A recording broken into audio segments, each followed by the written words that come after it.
welcome Nick Gould to the REA meeting. How's everybody doing? I'm Nick Gould. I'm the CEO and founder of Gould Group Investment Real Estate. We're a local Orange County firm that specializes in small and medium-sized multifamily apartment buildings. If you want to go ahead and... So a little bit about me. I've always had a passion for real estate. I started out very young. I got my real estate license when I was 18. I got my broker's license at 24. Sort of took a unique path to get to where I am today, which sort of led me through a path of technology, which sort of was a gift and a curse in some ways for me. Probably one of my bigger regrets was not getting into real estate sooner. It's a lot of hard work, but the hard work is rewarded. And obviously there's a lot of companies out there in the tech industry, right, that'll offer you nice cushy base salaries with stock purchase programs, benefits. But in the long run, if you really want to build something for yourself, real estate is a fantastic way of going about that. And so I ended up sort of taking that tech route, and I worked at a couple of startups. I ended up at Salesforce.com, only to realize that I really hated it. Is sort of the best way to put it. I wasn't happy. You know, once you got inside it and saw how sort of the Kool-Aid was made, it wasn't as glamorous as some would make it out to be. And so I was at sort of this precipice where either I went to work at a Google or an Adobe or some other tech firm, or if I took the leap and I got into real estate brokerage. And I'm glad I took that leap at that time. This was just before COVID hit, and so I worked for a big shop for my first year in the business, and then COVID hit, and everybody was working from home. Nobody really knew what was going on in the business, and so I sort of had to maneuver around a little bit, and I ended up going to work at a smaller boutique firm where I took a lot of this knowledge that I've learned in terms of technology and managing a CRM and managing a pipeline of deals, and tried to transition that into real estate brokerage. And so I worked at a small real estate firm, a boutique company in Newport Beach for about 5 years until I started my own company, the Gould Group, where we've really tried to take the focus on the best client experience. And so really we have a couple of core values.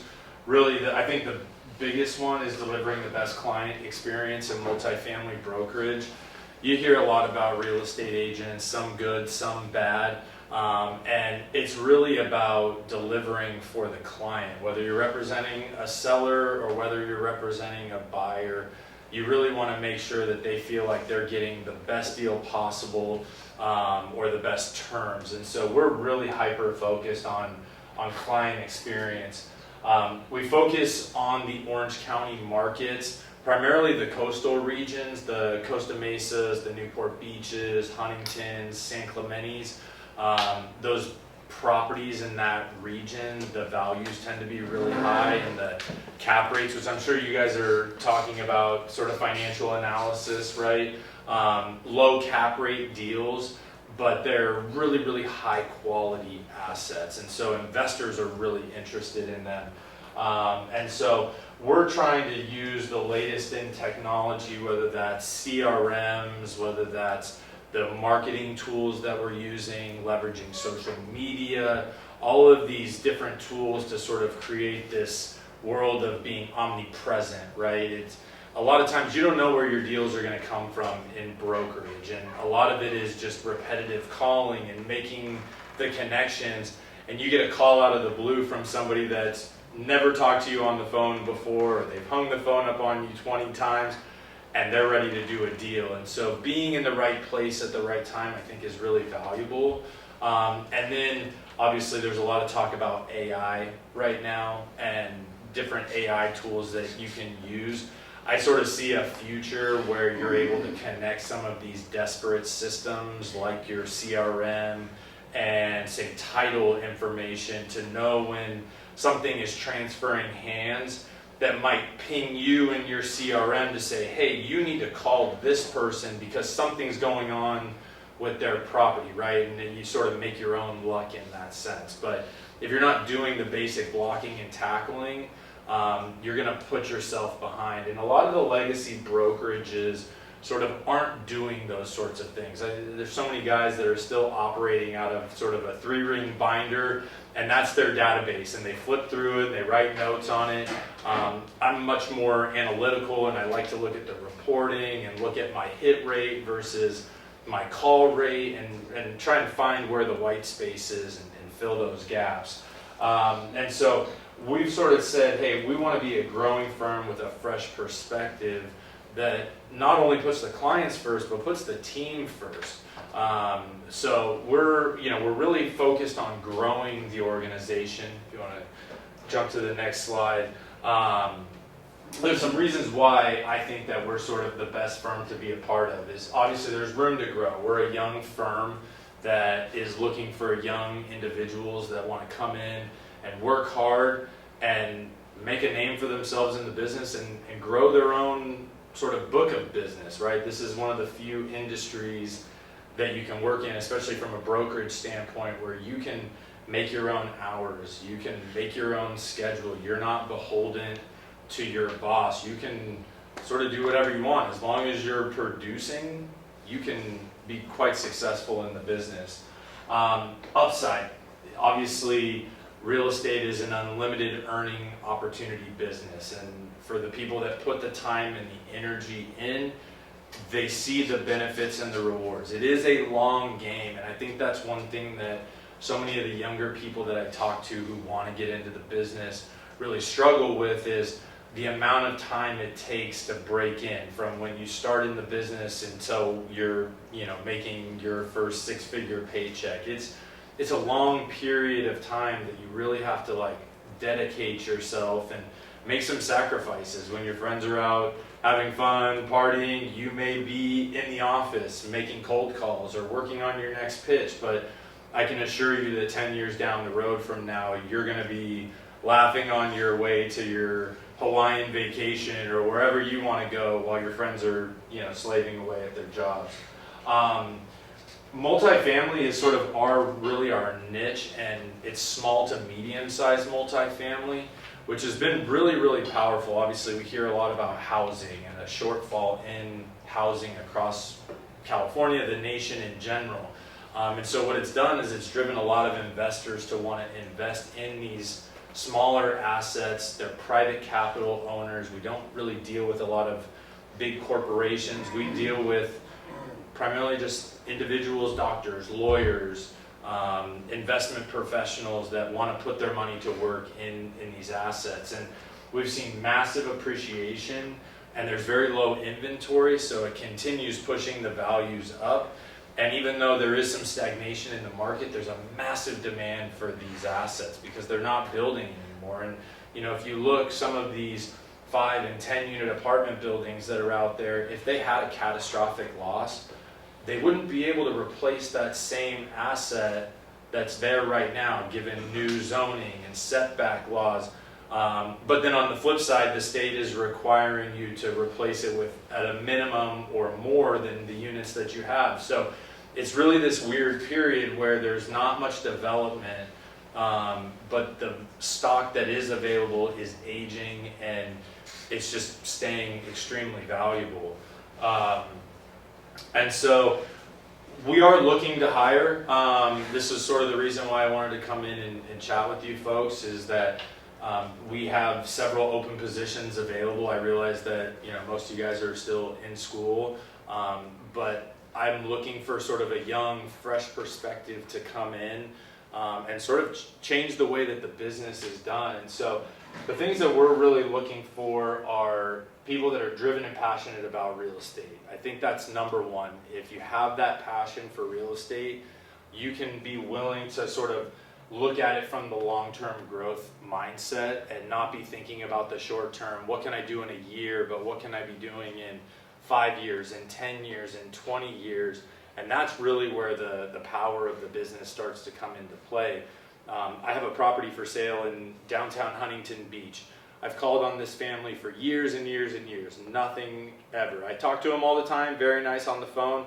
all of a sudden out of the blue, they're ready to go, right? And now we have a listing on the market and we're negotiating buyers to purchase the property. And so it can happen overnight, right? But if you're doing that basic blocking and tackling, you're gonna get your hits and you're gonna get your opportunities. And so it's really about having a long-term growth mindset. And I think this is pretty powerful, having attitude over talent, right? It's a tough business. I'm not gonna sugarcoat it. There are several days where you'll be on the phone and you're just banging your head up against the wall and nobody's either being responsive to you, you're getting the phone hung up on you, and you have to pick the phone back up again and just keep dialing. Because honestly, the phone is by far the most powerful tool. Yes, the AI tools are powerful in helping you write your emails and sound very professional and helping you with your analysis. The social media gets you in front of people that you may not be in front of in your central network, right? Using the Cruxies and the LoopNets and the CoStars and those other tools, those are all powerful. But if you don't have a good attitude when you're on the phone, people are gonna pick that up really quickly, and it's a quick way to sort of be out of the business. And so we're looking for people that are coachable. We have the tools, we have the techniques down. We just need the people that want to come in and really work hard and earn it. And that's what it really comes down to. A real estate license is a must. You know, given the market, you really can't have a lot of these fruitful conversations without the real estate license. And so I would implore all of you, if you are interested in real estate, even if you don't pursue real estate, getting your real estate license is really powerful, just to understand the laws of buying and selling property for your own self.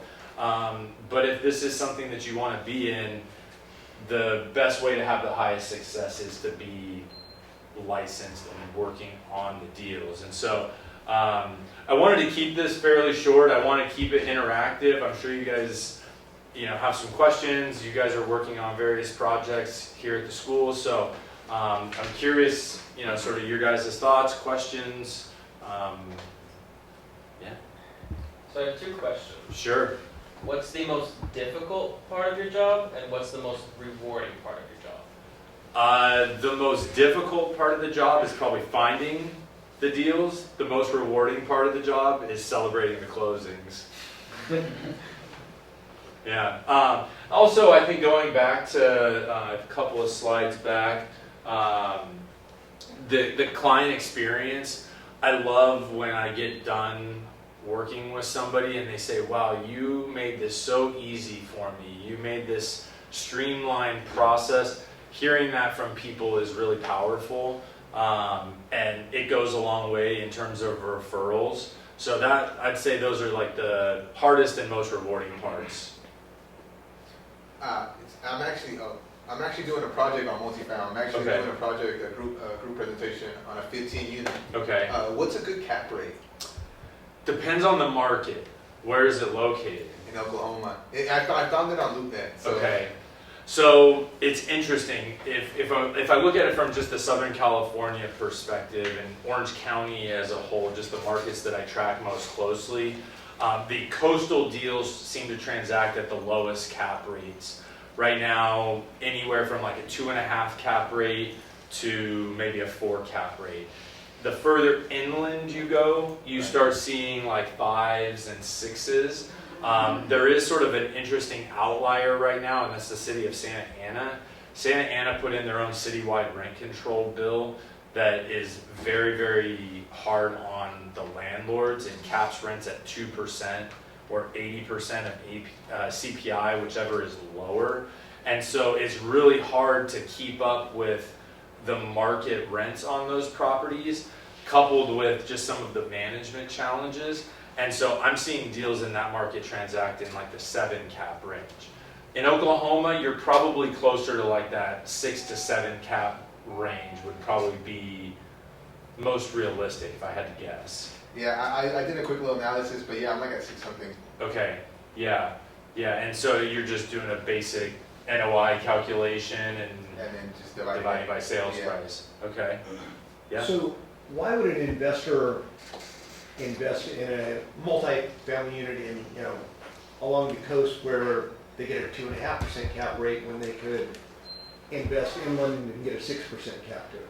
Yeah, it's two different sorts of buyers, right? Your coastal buyer tends to be looking for asset preservation or capital preservation, right? They want properties that are going to continue appreciating over the long term. They're not as worried about the returns, where the more inland deals, those tend to be more cash flow sensitive. They're looking, like I'm sure you guys all know Grant Cardone, right? He's all about cash flow analysis, right? Those investors are looking for that positive cash flow. The coastal buyers, they're likely all cash or in 1031 exchanges. We've started seeing a lot of people move their money from those more inland deals that are harder to manage, harder tenants, maybe more units. They're taking a 20-unit building, selling it, and they're 1031 exchanging into maybe a 5 or a 10-unit building, but right at the coast. Rents tend to be higher as well, but you're just not going to see the returns as quickly. But if you plan on holding something for 10 or 20 years, you're going to do well. I mean, if you look historically, some of these properties, I look back at the sellers and what they paid for them, and they're a fraction of what we're selling them at today. Does anybody know what a 1031 is? Jake? It's like when you exchange property for another property. It's called the like-kind exchange. Yeah, so basically, as long as you replace the dollar amount with the same dollar amount, you can replace a like-kind property. Now, a lot of people will get confused and think that if you sold an apartment building, you have to buy another apartment building. That's not necessarily true.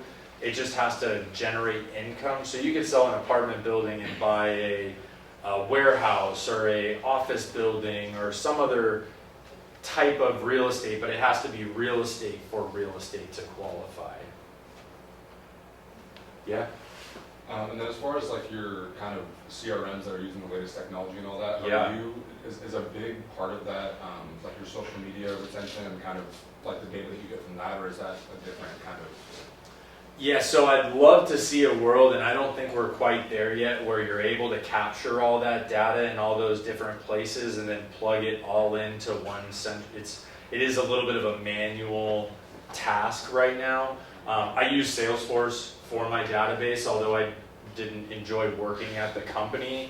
The technology is really powerful, and if you can use it right, you can run very specific targeted reports on your prospecting, on your lead conversion, on all these various things, and find out where you can improve, right? And it's a numbers game. My first year in the business, I think I made somewhere between like 15 and 16,000 cold calls. And so it's just like day in and day out. I was in the office at 7 every morning. I was leaving the office at 7 every night.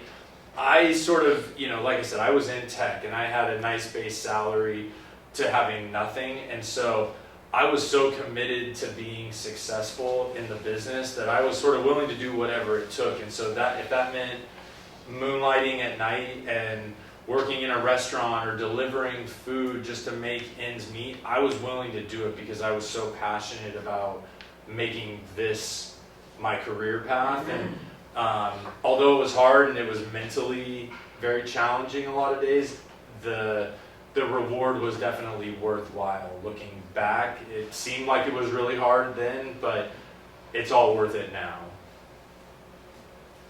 Yeah. When would you recommend that for these people thinking about getting into real estate when they graduate, when should they start working on building a database? Yeah, so that's a good question. One of the things that we sort of provide in a way to help get people up to speed faster is we have the database set up already. We just need the people really to make those calls. I have every single apartment building in Orange County. I have every owner. I have their phone number. I have their mailing address. I just don't have the personal time to be making those relationships because the deals are hard too, right? It's hard to find the deal, and then once you get into the deal, you have so many little nuances along the way, whether there's financing or waiving contingencies on the deal. And so it's really a numbers game. And so starting to build a database, I would say start as early as you can if you're going to build your database. But if you can work with someone who already has a lot of these things set up, I think that can help propel you to success even quicker. Yeah.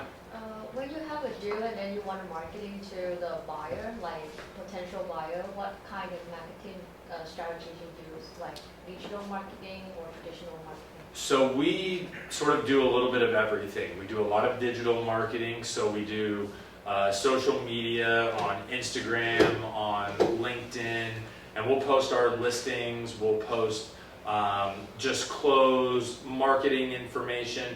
But then we do a lot of print as well. We do postcards for individual listings. And one of the things that I like about our postcards is that they have a QR code on them. And so this is where, like, sort of thinking technology forward. Each of those QR codes is individual for that specific owner. So if they scan that QR code looking for more information, I get an email saying, so-and-so showed some interest in this property, and I can follow up with them and look like they're like, wow, how did you know? And it's like, well, you requested more information.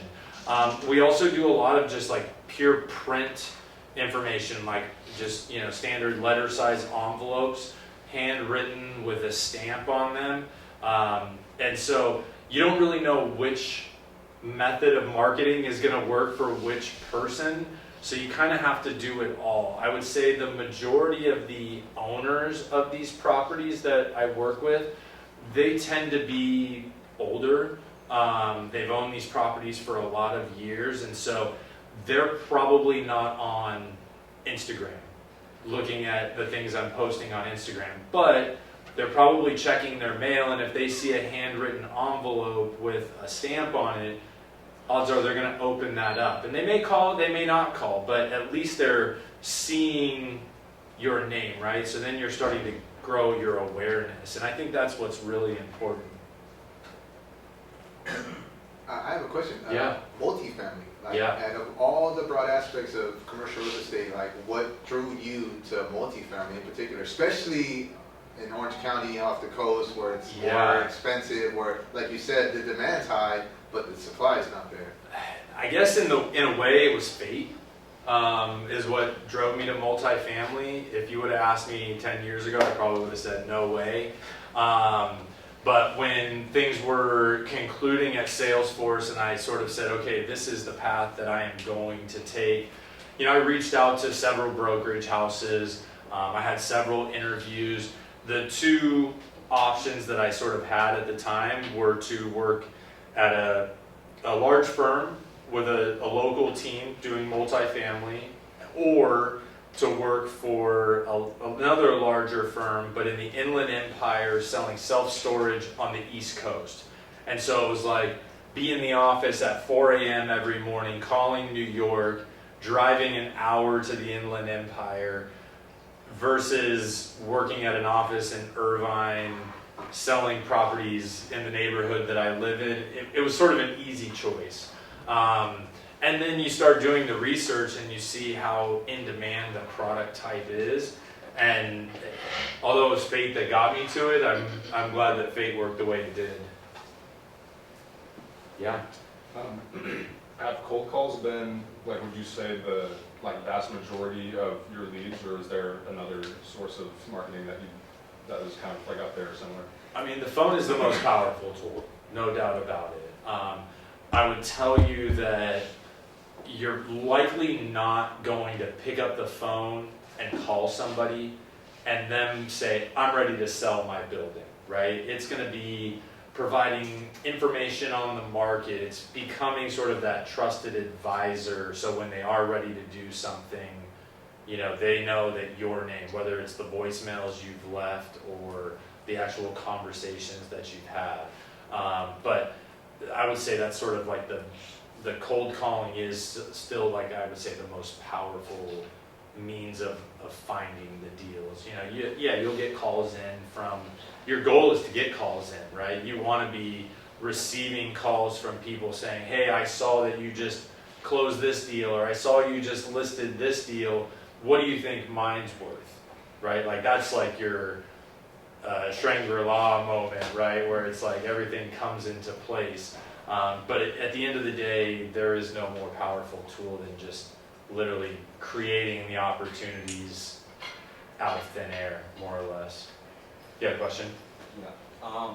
My question was, what would be your advice to someone who wants to start investing in this? Yeah, so investing specifically, Like you want to own your own deals. yes. You know, a lot of it comes down to having qualification for the loan and the capital to do it. So I would say start saving now, right? Or try and come up with a group and do like a small syndication where you're pooling your money together with other investors to go out and buy properties. But investing is hard. It really is. It's a very, very challenging thing to do. But once you get that critical mass built and you can buy some deals, that's really where you can do the most damage. Does that make sense? Yes. Yeah. You had a question? So how do you foster a relationship with the lead who's not interested right now, like in selling? How do you keep them, like, as a lead, do you follow up with, or how often do you follow up with them? Like, hey, we're still here around, if you ever think about it. Is like every couple of months, you check in like every few years? I would say I try and touch the main people in my target markets like every 45 to 60 days. Now look, it may be more frequently if the building next door to them goes up for sale or something in their neighborhood, and I just talked to them, I may call them 3 days later. But what you really want, I've always sort of looked at it like this, right? You have your client here and you're here when you start the relationship. Your goal is to each call, each interaction, move towards becoming sort of that trusted advisor where they tell you, you're the person I'm going to call if I need anything. And a lot of it is just advisory work. And that's a lot of my pitch too, is like, hey, I'm not trying to get you to buy or sell anything. I just want to make sure you're informed on the market and what's going on in your neighborhood. And that goes a long way. And look, there's some people that it's funny, there's people that will talk to you on the phone. Odds are they're probably going to talk to everyone on the phone, right? If they're willing to talk to you for 30 minutes and you've never met, if the next guy calls, he's probably or she is probably willing to talk to them for the same amount of time. There's also the other side of it where you pick up the phone, you say your name, and they hang the phone up before you even get to what company you work for, right? Those people are harder to crack, but those people are more likely to probably call you when they really need something, and it does happen. So it's really about making your own luck, but being proactive in the making of your own luck. And then that's where tying in sort of like the database tools, right? We use Salesforce, so you can set reminders for yourself. It's like, hey, we talked about X, Y, and Z. Let me follow up in 2 months with an email about rents or about recent sales in their market. Just keep hitting them with something. And at a certain point, it may be 5 years, it may be 25 years, something's going to come good from it. Yeah. Besides like cash for keys or ADUs, what kind of creative value add concepts have you used to put deals together? Yeah, so ADUs are a really powerful tool right now. The state's big on allowing for these additional units to be built. I will tell you they're hard to get done in some senses from like the permitting standpoint, from getting through the various cities, but if you can get them done, they do add a lot of value. Another thing that people are doing to add value, and it's sort of incremental, but it's implementing what's called RUBS. Have any of you guys heard of RUBS? It's ratio utility bill back. So in a lot of senses, an apartment building operates, the landlord pays for the water, they pay for the common area gas and electric, for the lights outside, for the laundry room that you're doing your laundry in. You can actually bill that back to the tenants, so you're increasing your gross income, which in theory then boosts your NOI. So you're able to add maybe 25 basis points to a cap rate by just implementing the bill back on utilities. So that's another thing. Trying to find ways to add units, I think, is always sort of valuable. And then finding sort of underperforming buildings and repositioning them. And then another thing that's sort of a hot topic right now, but it is really challenging. Obviously, we've all heard about office space and how depressed that market is, especially post-COVID. A lot of folks have been trying to find ways to reposition those old office buildings and turn them into apartments. A lot of the product is really hard to make work though, especially the stuff with the central sort of corridor where the elevator shaft goes up and down, right?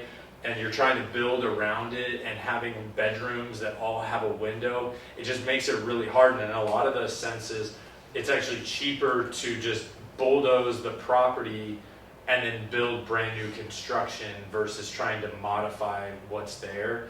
There was a big push pre-COVID for micro units, units that are 300 to 400 square feet, a lot of common area space. That's sort of fallen off. I don't hear as much about it, and I think it's just in the post-COVID world, everybody wants a little bit more space. The most valuable real estate right now, especially in these garden-style apartment buildings, is the stuff that's single-level, detached cottages, like small houses, basically. People are willing to pay the highest potential rent for something like that than if you're, a 4-unit building just stacked on top of that. Cool. Yeah. Interesting. Yeah. I have a question. Do you think that affordable housing, like some cities, I think that they do some things like demolish the shopping center and then rebuild it as affordable housing? Will be affecting the price for the multiple family properties? Yeah, I think it could, although a lot of the stuff that's being built is new construction, which is always going to transact at a much higher value. But to your point, and you're seeing this a lot locally, is the big legacy malls. They're trying to find ways to reposition a lot of the vacant land that they have at those and put, sort of wraparound buildings where you've got parking in the middle and you've got units wrapped around it, but you're also giving them access to the mall and to shopping and dining and creating sort of these microcosms of living where you could park your car and not have to leave again for several days. But affordable housing is really in focus right now. What I will tell you, because I have a couple of properties I'm selling right now that are development type deals, development is very, very challenging, not only from like a regulatory standpoint, but from a cost standpoint. When your building costs are between $300 and $400 a square foot for new construction, it makes it hard to pencil out quote unquote affordable housing. And so that's something that we need to work on. But in the meantime, it only is going to continue pushing values up on the existing product. Do you have a question? Yeah. I just want to thank you for being here. Yeah. And I just had a question about your entrepreneurial experience and how you were starting a company and delegating and how you plan to scale it in such a competitive industry. Yes. I was fortunate that I was already working in the industry. I already had my database. I already had my book of business that I had been building and maturing. So really it was just pivoting away from working for another broker and working for myself. And then from the scaling standpoint, that's sort of where we're at right now, is we're really looking at how do we scale the business. So where we started, and a lot of people, I think they make the mistake in scaling, especially in real estate brokerage, where there's a broker who's really successful, he starts his own company, and then he says, okay, I need to hire 10 agents to make all these calls and find all these deals. Well, they don't have the experience on the back end stuff. It's once you get a deal in escrow, you have disclosures, you have contract negotiations, you have to deal with lenders, with escrow. There's a lot of moving pieces. And so having that back end support like the transaction coordinators, the folks in marketing that sort of take that burden off of you. I felt like that was actually a more important first piece to scaling the company. So our first hire was my assistant, who is sort of a transaction coordinator. He's a jack of all, master of none. And then we have a person in marketing who does all of our social media flyers. So that way everything is on brand. We want to make sure that if you see Gould Group marketing, that it looks the same whether you're looking at it on social media or whether you're looking at it on print media. And so now we've sort of built that foundation, and now we're trying to build up. And that really is where we're looking for people to come in and help us scale the business using the tools that we have in place. Thank you. Yeah. Do you guys offer any internship programs, or are you only looking to hire full-time right now? Yeah, good question. We're definitely open to internships in the summer. I think it's a great way to get people in and sort of get your feet wet and get a feel for sort of day-to-day. You know, you guys are all in a position right now where you can try something, and if you don't like it, you can always change paths, right, down the road. It's harder to do once you get older and you have families and kids and obligations. It's harder to make those transitions. So I'd say, yeah, intern now, find out if you like it. But again, I'd say the number one piece is if you don't have your real estate license or you're not currently working on it, start doing it now, because it is like a 6-month process from sort of start to finish to do the education, to take the test. And then once you take the test, to have the state actually issue your license. So I would say intern and get your license are two of like the most beneficial things from the beginning. Are you looking to hire interns with their licenses already? Is that like a necessary component? It's a positive, but not a requirement for an internship. You know, the interns are going to be learning. It's going to be probably heavy leaning on the research, right? Making sure that we have the right contact information for these people, and then working on the actual marketing campaigns and learning the analysis, right? I mean, that's a big piece of it, is understanding the profit and losses, right? Looking at an operating statement, looking at a rent roll, and saying, okay, this property makes $25,000 a month. What does that equate to in a sales price given the current market conditions? And the only way you can really know that is by doing. You know, I can teach you the calculations, I can be there to mentor you through it, but until you like see it 100 times, that's when you're really going to start picking it up. But yeah, I'm definitely open to interns. You know, especially in the summer, I think it's a good time to come in and learn. And we're usually really busy, so it gives you an opportunity to see sort of how things are moving along when we're sort of in some of our busiest time. All right, cool. Thank you. Yeah. As you're scaling the company, do you see yourself in your company working more with larger firms to sell real estate, or do you still see yourself staying with like smaller investors? Yeah, I really like the small and medium-sized investments. Once you start getting into the institutional space, there's a couple of things that happen. One, the teams that are working those deals tend to become much larger. So there's 10, 15 people on a deal. The commission structures also tend to get very thin, so you're splitting the money up a lot of ways, where we can still retain 4 and 5% commissions on deals up to, you know, $8-9 million. So you have a lot more opportunity for, you can do less deals and still make the same sort of amount of money. I also really like dealing with the private capital investors. I actually like going to people's houses and meeting them and learning about them, and not just it being about the numbers. Now, with that being said, I just concluded selling a 12-building portfolio for a $1 billion investments company. So they bought these properties back in 2019. They repositioned a bunch of the deals, and then they hired me to sell them off one by one, basically. So since January of this year, we've just slowly work through the various deals. So I'd love to keep working with larger firms, right? But something that's not so large, you know, you're not dealing with like the Black Rocks, right? We want to deal with the local investors. Yeah.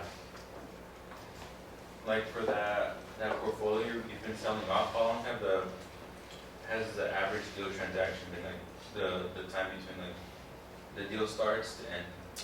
Yeah, most deals transact anywhere between, like, I'd say at the shortest end, I closed one deal, the last deal in the portfolio closed in 14 days. The longest we still are working on, and it's we're probably like 6 months in.